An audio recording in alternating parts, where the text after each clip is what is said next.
सुमित एक गांव का लड़का था जो शहर में 10 साल से अच्छी नौकरी कर रहा था। इतने साल शहर में रहने के बाद सुमित को अपने गांव की याद आने लगती है।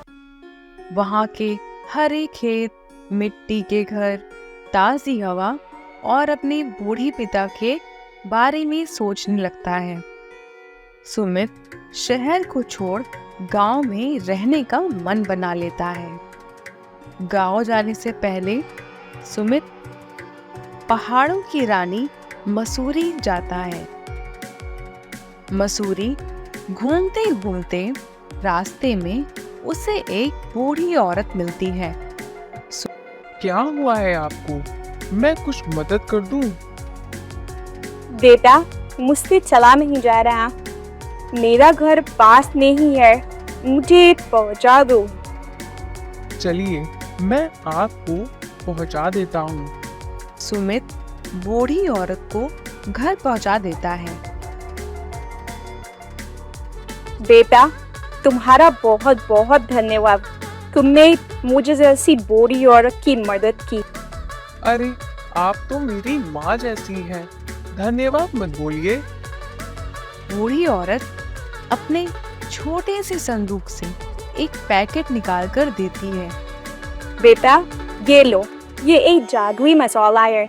इफ ये तुम जिस भी खाने में डालोगी, उसका स्वाद 10 गुना बढ़ जाएगा।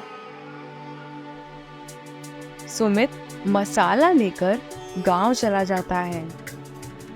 इतने दिनों बाद बेटे को देख सुमित के पिता की आंखें भर आती हैं। पापा, मैं अब आपके साथ गांव में ही रहूंगा। यही गांव में कुछ काम करूंगा। लेकिन बेटा, तुम यहाँ गांव में कैसे रहोगे? शहर जैसी सुविधा नहीं है यहाँ पे। कोई बात नहीं, मैं देख लूंगा। ऐसा कहकर सुमित गांव घूमने निकल जाता है।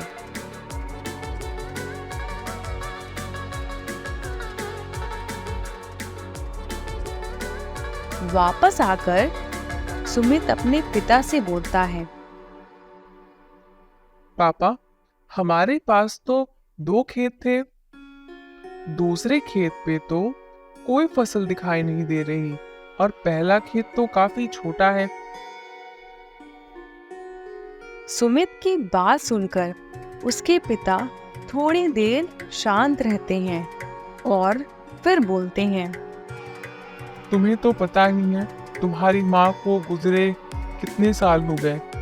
उनके गुजरने के बाद मैं काफी अकेला पड़ गया। एक खेत जो है वही संभालना मुश्किल हो रहा था और दूसरा खेत तो बंजर है, उस पर कोई फसल पैदा नहीं हो सकती। पर पहले तो फसल होती थी। दादाजी के समय पे मैंने तो बचपन में उन्हें कितना काम करते देखा है और फसल भी तो अच्छी होती थी। हाँ बेटा, फसल अच्छी होती थी। पर एक दिन तुम्हारे दादा ने एक प्यासे साधु को पानी पिलाया। साधु ने खुश होकर तुम्हारे दादा को एक औषधि दी और उसे पूरे खेत में डालने के लिए बोला। पर उसी रात तुम्हारे दादा की मौत हो गई। जमीन भी फसल देना बंद कर दी। फिर मैंने जमीन को चौधरी को बेच दी। अगर मैं यहाँ गांव में बिजनेस का सोचता हूँ तो जमीन की जरूरत तो पड़ेगी और वो जमीन तो पुश्तैनी है। मैं उसे चौधरी से वापस लेके ही रहूंगा। सुमित चौधरी के पास जाता है और बोलता है। चौधरी जी, पापा ने जो जमीन आपको बेची थी, मैं उसे वापस खरीदना चाहता हूँ। इतने दिन बाद कैसे इस बंजर जमीन की याद आई? मैंने जिस दाम पे खरीदी थी, जमीन को दुगना दाम लूंगा। दाम बढ़ गया है जमीन का। ठीक है, बताओ कितने के दोगे? सुमित चौधरी से जमीन खरीद लेता है और वापस घर जाता है। सुमित दिन रात एक करके खेत पर मेहनत करता है। फिर भी कोई फायदा नहीं होता। बेटा, मैंने तुमसे पहले ही बोला था, वो जमीन किसी काम की नहीं है। एक रात सुमित निराश होकर खेत में बैठा होता है। तभी वहां एक साधु आ जाता है। तुम कुछ परेशान दिख रहे हो बेटा, क्या हुआ है? बाबा, ये मेरी पुश्तैनी जमीन है। इस पर मैंने बहुत मेहनत की, पर कोई फायदा नहीं हो रहा। ये जमीन पूरी तरह से बंजर हो चुकी है। गलत सोच रहे हो तुम, ये कोई मामूली खेत नहीं है। आपको कैसे पता? मेरे गुरुजी बहुत साल पहले यहाँ आए थे।